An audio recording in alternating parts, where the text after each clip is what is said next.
He dividido la conferencia en dos actos. El primero se refiere a cómo habría sido esta conferencia hace unos años. Y el segundo, cómo es la conferencia hoy. O sea, por el precio de dos conferencias. Esto habría sido hace unos años. Nuestro invitado nos hablará de qué hacer para prevenir la deshidratación. Beber agua. Nos queda 1 hora de programa. Ese no es mi problema. Hasta hace poco este era el concepto, ¿no? Tú bebías agua, cualquier agua, y estaba solucionado el problema. Pero ¿es eso así? ¿Vale cualquier agua? Vamos a ver cómo sería la conferencia hoy. ¿Cómo va a ser hoy? Pues va a ser de alguna forma las líneas de esta otra conferencia pronunciada hace un par de meses en Estados Unidos. Agua y enfermedad renal crónica. La última frontera. ¿Cómo es posible esto? ¿Cómo es posible? Una cosa, el agua, algo aparentemente tan sencillo, pleno siglo XXI, algo puede ser la última frontera de la enfermedad renal crónica. Cuando hay tantos medicamentos, las citoquinas, los anticuerpos monoclonales, la genómica, la genética, la metagenómica, y la última frontera es el agua. Pues se sabe ya desde hace muchos años que una ingesta de agua adecuada, mantener una diuresis adecuada, 2 o 3 litros al día, ayuda a prevenir las infecciones de extracto urinario por un efecto mecánico, ¿no? Las bacterias suben para arriba, contracorriente. Si la cantidad de líquido que baja empujándolas para abajo es mayor, se previenen las infecciones de orina. Una ingesta elevada de agua también ayuda a prevenir la litiasis urinaria. De hecho, es la maniobra única más eficaz para prevenir la recurrencia de las litiasis. Si logras duplicar la cantidad de orina porque duplicas la ingesta de agua, eso te reduce el riesgo de tener una nueva litiasis a menos de la mitad. Aquí ya no basta cualquier agua, claro. Si estás evitando que las sales minerales precipiten en la orina porque están muy concentradas, no vale con beber mucha agua rica en sales minerales, debe ser un agua pobre en sales minerales. Pero hay algo más, todo esto ya lo conocíamos, hay algo más. ¿Qué es lo que hay de nuevo? Pues vamos a dividir lo que hay de nuevo en 3 aspectos. Uno, vamos a hablar de una enfermedad relativamente frecuente, 1 de cada 500 españoles la padece, que es la poliquistosis renal autosómica dominante. Aquí se ha producido un avance reciente que ahora comentaremos. Luego comentaremos brevemente otra nefropatía, un gran misterio actualmente, la nefropatía mesoamericana, que no solo está en Mesoamérica y que se piensa que es uno de los responsables de que en la última revisión de la carga global de la enfermedad, la muerte por enfermedad renal crónica haya sido la que más haya aumentado en los últimos 20 años de entre las enfermedades no transmisibles. Y en tercer lugar, pues vamos a referirnos ya a la enfermedad renal crónica de una forma más amplia, y vamos a enfatizar el hecho de que está más cercana a nosotros de lo que podemos pensar. Poliquistosis renal autosómica dominante.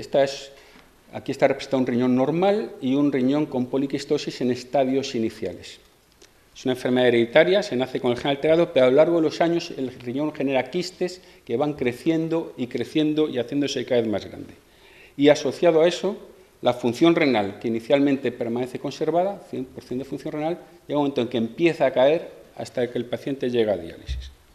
Hasta hace poco esto era irremediable y desde el momento en que te diagnosticaban la enfermedad sabías lo que iba a ocurrir en el futuro. Desde hace un mes, la Unión Europea ha aprobado el uso de un fármaco para tratar la poliquistosis renal autosómica dominante, el tolvaptan. Está disponible en las farmacias para otros usos, todavía no está disponible para este uso. Tendrá que haber una serie de meses en los que las autoridades sanitarias de las distintas comunidades, la Comunidad Europea, el laboratorio, se pongan de acuerdo exactamente cuál va a ser la indicación, cómo, el precio, etcétera, pero ya se ha dado el visto bueno. ¿Y qué es el tolvaptan? ¿Qué es el tolvaptan? Es relativamente nuevo para muchos de nosotros. Es un antagonista del receptor tipo 2 de la vasopresina. La vasopresina ya ha sido mencionada. ¿Y qué es la vasopresina? Es una hormona que, entre otras acciones, promueve la vasoconstricción, por eso vasopresina. Los vasos se hacen más estrechitos y aumenta la presión de la sangre. Pero la vasopresina tiene otro nombre. La vasopresina también se la conoce como hormona antidiurética, o ADH. Es la hormona que cuando nos falta agua le envía una señal a los riñones y dice: falta agua, ahorra agua. Que ni una gota del agua que nos hace falta se pierda en la orina. Entonces, poliquistosis renal, enfermedad renal crónica progresiva. Pronto estará en el mercado español un fármaco para tratarla que es precisamente un antagonista de los receptores de ADH. La ADH podría ser, pues, un factor de progresión de la enfermedad renal crónica. Pasamos ahora al segundo aspecto que queríamos tocar, la nefropatía mesoamericana, un misterio en evolución. Un misterio que ha llegado a los periódicos españoles, habrán leído en la prensa sobre la isla de las Viudas. Esta es una pequeña población en Nicaragua, al norte de Managua, que antes se llamaba La Isla, y su nombre oficial es La Isla, pero en el lenguaje popular ahora es la isla de las viudas. ¿Por qué? Porque muchos de los varones jóvenes han fallecido por lo que inicialmente se llamó la nefropatía de los cañeros. Trabajadores de la caña de azúcar, que en la época de recogida de la caña trabajan de sol a sol, ejercicio físico intenso, desarrollaban una enfermedad renal crónica que se hacía terminal de causa desconocida en un país donde no hay diálisis accesible para toda la población. Entonces les mataba a edades entre los 25 y los 35 años, dejando un rastro de viudas detrás de ellos. El nombre científico ahora mismo de esta nefropatía, ya no es de los cañeros, es nefropatía mesoamericana. ¿Por qué? Porque no solo afecta a los cañeros. ¿Y qué se sabe de ella, de la patogenia? Pues en estos momentos es un misterio. Hay grandes discusiones que tienen incluso repercusiones económicas, porque las grandes plantaciones de caña de azúcar son de multinacionales y está discutido si esto sería una enfermedad profesional, incluso si la multinacional podría haber pecado al haber usado pesticidas o fármacos que fueran tóxicos.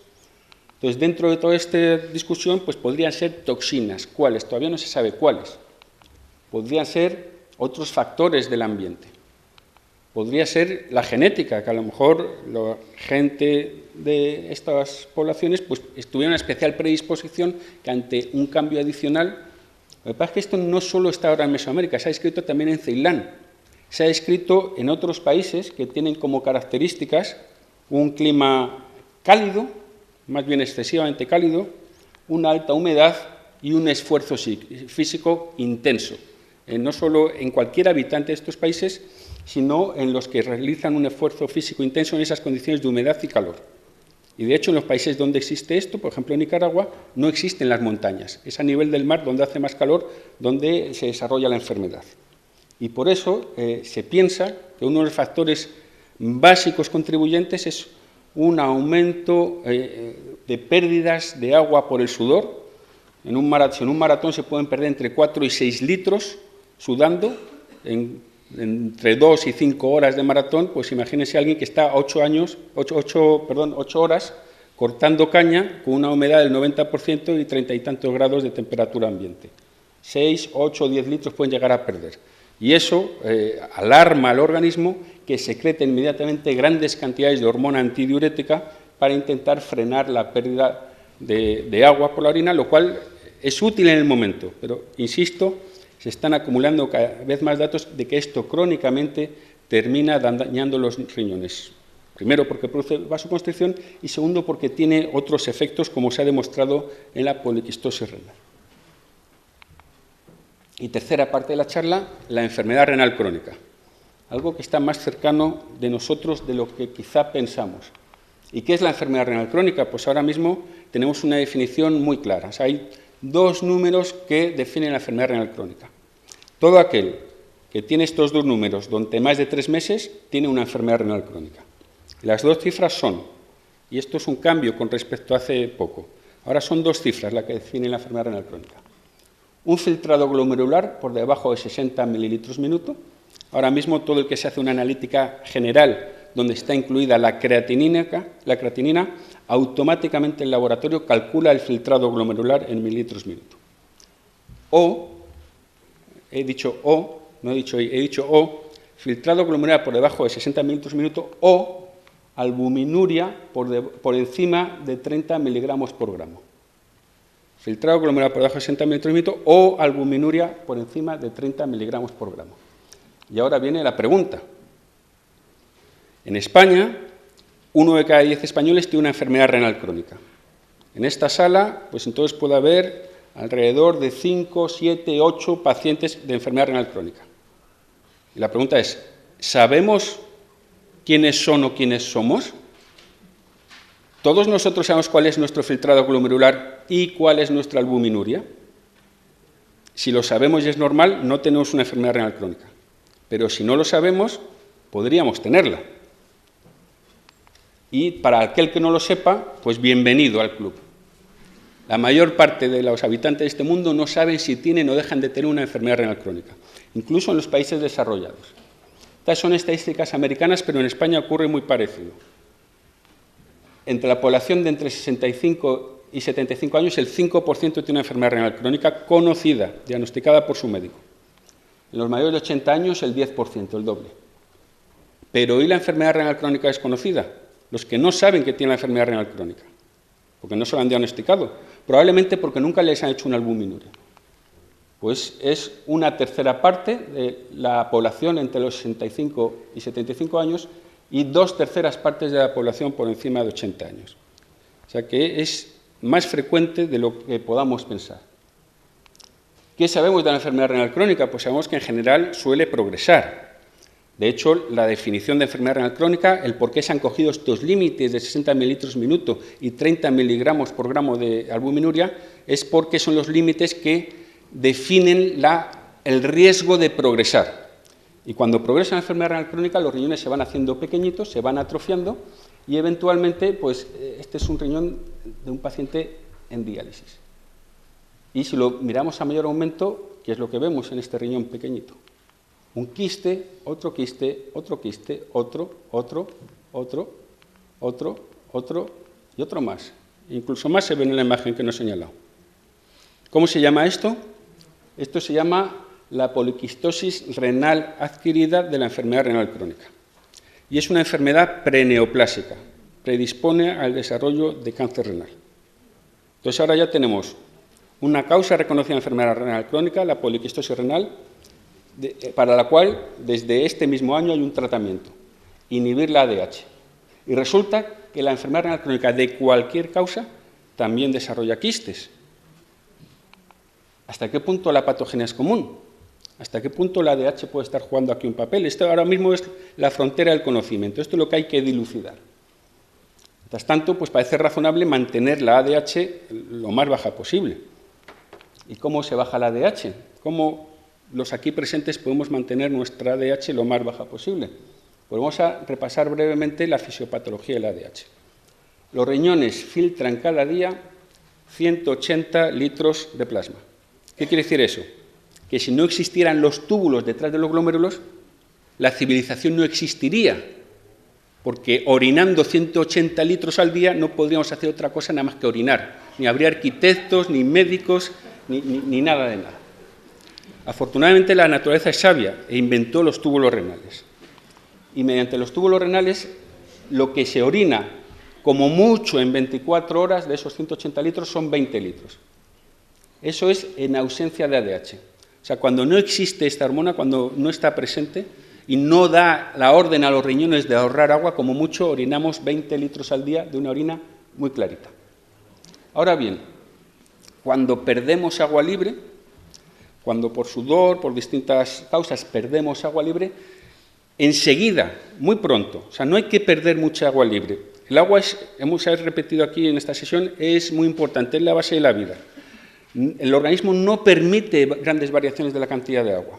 En cuanto empieza a disminuir la cantidad de agua que tenemos en el organismo, a igualdad de electrolitos, o sea, cuando los electrolitos, la concentración de electrolitos en sangre empieza a aumentar una miajina, en cuanto la osmolaridad aumenta un poquitín, se dispara el ADH y le manda una señal a los riñones, ahorra agua. Y en los casos extremos, este ahorro de agua puede hacer que se orine tan poquito como medio litro, de una orina muy concentrada. ¿Por qué? Porque el ADH actúa sobre las acuaporinas, aumentando la permeabilidad al agua del túbulo colector. Esto permite que el agua sea recuperada en vez de excretarse en orina. O sea que la falta de agua libre de electrolitos es lo que desencadena la secreción de ADH y la solución, pues el agua libre de electrolitos. Y ahora viene una pregunta que tiene truco. ¿Cuál es el color de la orina? Varía a lo largo del día, pero todos nosotros, pues a lo mejor tenemos una cierta idea de cuál es el color de nuestra orina. Entonces, distintas personas pueden tener un concepto diferente de lo cual es el color de la orina, en función de su forma de vida, de sus hábitos alimentarios, etc. Entonces, por un momento, concentrémonos y cada uno pensemos, el color de mi orina es 3, 2, 1. Todos los que hayan elegido entre el 4 y 8, si en ausencia de otras enfermedades que condicionen cambios en color de la orina, es posible que tengan la ADH al menos medible. O sea, que se podrían beneficiar de un aumento en la ingesta de agua para disminuir la cantidad de ADH. Y claro, a esto nos llega a la siguiente pregunta. Entonces, ¿cuánto agua hay que beber al cabo del día? 1 litro, 2, 3, 4, 20. 20 a la 1, 20 a la 2, adjudicado. El Instituto de Medicina de Estados Unidos, que es el que da las pautas de cuáles son las cantidades de distintos componentes de los alimentos que debemos ingerir, cuando hay en las etiquetas de los alimentos esto aporta el 20% de lo que debe ingerir usted, habitualmente es copiado de lo que dice el Instituto de Medicina. Aconseja 3 líquidos de fluido, no especifica agua, para varones, 2,2 litros de fluido para mujeres. Pero claro, esto depende del tipo de actividad que realicemos. Si tenemos una actividad estresante, un ejercicio físico extenuante, como este pobre hombre intentando aterrizar un avión sin saber pilotar, pues podemos tener unas pérdidas adicionales. Con lo cual la pregunta no debe ser tanto cuánto tenemos que beber, sino cuánto tenemos que orinar. Tenemos que beber suficiente agua como para que nuestra diuresis sea entre 2 y 3 litros, porque eso garantiza que la ADH como mínimo no está disparada. Entonces la pregunta a continuación es ¿qué tipo de agua podemos beber para esto? Claro, porque agua hay en todas partes. Un huevo es un 75% agua, plátano 73%, kiwi 83%, pero esto no suele ser las fuentes de líquido que solemos manipular, porque esto es comida, o sea, nos alimentamos con esto, pero no lo usamos para regular la cantidad de fluidos que ingerimos. Para eso usamos líquidos y podíamos elegir. Por ejemplo, el whisky es un 70% agua. Entonces, claro, el problema es que si queremos completar los 3 litros de agua a base de whisky, además de la cogorza, pues nos ponemos en 6.000 calorías al día y todavía no hemos empezado a comer. Entonces, bueno, pues otros líquidos, vamos a buscar otros líquidos para las necesidades de fluidos. Cerveza, esto ya es más tolerable que el whisky, pero nos ponemos en 1.500 calorías al día si bebemos 3 litros de cerveza para hidratarnos, o sea que tampoco parece una opción. Los refrescos, lo mismo, una cantidad de calorías ingente, al igual que los zumos, o sea que no es una solución para hidratarnos, o sea, en un momento dado lo podemos tomar por gusto, porque nos apetece, pero no como solución para hidratarnos. Entonces, ¿qué nos queda? El agua, ¿no? 100% agua, 0 calorías. Parece ideal, pero, atención, acabamos de aprender hoy que no todas las aguas son iguales, que algunas tienen minerales, electrolitos, algunas más, otras menos. Claro, entonces, para bajar la ADH, la que nos interesa es el agua, que es agua. Agua y nada más. Agua libre de electrolitos, porque si la ADH se dispara cuando existe un déficit relativo de agua en relación a la cantidad de electrolitos del organismo, para solucionarlo necesitamos agua sin electrolitos. Es la osmolaridad del plasma, o sea, los electrolitos del plasma, la concentración de electrolitos del plasma, lo que sube la ADH. Entonces, para bajar la ADH hace falta un agua libre de electrolitos. ¿Y qué agua disponemos? Pues está el agua de grifo, que varía mucho sus características en cada ciudad. Está el agua embotellada, y este es un trabajo de Actas Urológicas Españolas del 2009, la composición, el rango de composición de distintas aguas comercializadas en España. Y vamos a fijarnos, por ejemplo, en el sodio. El sodio, en las aguas embotelladas pueden tener desde 0,6 miligramos por litro a 1.136 miligramos por litro de sodio. Dice, vamos a intentar llegar a los 3 litros de agua de ingesta a base de beber este agua de aquí, el de 1.136. Pues es que solo bebiendo agua ya hemos alcanzado la recomendación de ingesta máxima recomendada de sodio. O sea que solo bebiendo agua, realmente a mí Me ha encantado el preparar esta charla porque he descubierto una nueva fuente de sal de mis pacientes que juran y perjuran que no añaden sal a la comida y, sin embargo, los miras el sodio urinario y tú juras y perjuras también que está comiendo sal. Pues dependiendo del agua que beba, puede ser una fuente de la sal que aparece en la orina. Entonces, para bajar la ADH, lo que necesitamos es un agua libre de electrolitos lo más posible, o sea, un agua que sea agua y nada más. Quería terminar con dos palabras de precaución. Existe también el riesgo de beber demasiada agua. Hay determinadas enfermedades, la insuficiencia cardíaca, por ejemplo, determinados medicamentos, por ejemplo, las tiacidas, determinados diuréticos, que pueden limitar la capacidad de una persona para eliminar agua libre y predisponer al riesgo de beber, de hecho, excesiva agua sin llegar a los 20 litros. De ese punto de vista, la National Kidney Foundation en Estados Unidos ha desarrollado una campaña que ha llamado, dice, hay que ser water wise. Han hecho el juego de palabra aquí con las W. Tienes que ser listo con el agua. Cada persona tiene que saber cuál es la cantidad de agua que es la justa para él, en función de sus características personales y la existencia de otras posibles enfermedades. Ya para terminar, como resumen, en estos momentos se piensa que la ADH, la hormona antidiurética, la que se secreta cuando hay una escasez de agua, no hace falta estar totalmente deshidratado. O sea, a lo largo del día, las pequeñas variaciones del agua corporal a lo largo del día ya disparan la ADH. Es mala para los riñones a largo plazo. La mejor forma de bajar la ADH es beber agua libre de electrolitos. Entonces, esto añade, además de los beneficios tradicionales de mantener una alta diuresis, prevención de infección urinaria y de la litiasis, la conservación de la función renal como un posible beneficio en la población general y, desde luego, en los pacientes con poliquistosis renal. Sin embargo, hay que ser prudente, hay que ser water wise, hay que saber en mi situación personal cuál es el agua que debo ingerir. Y muchas gracias por la atención.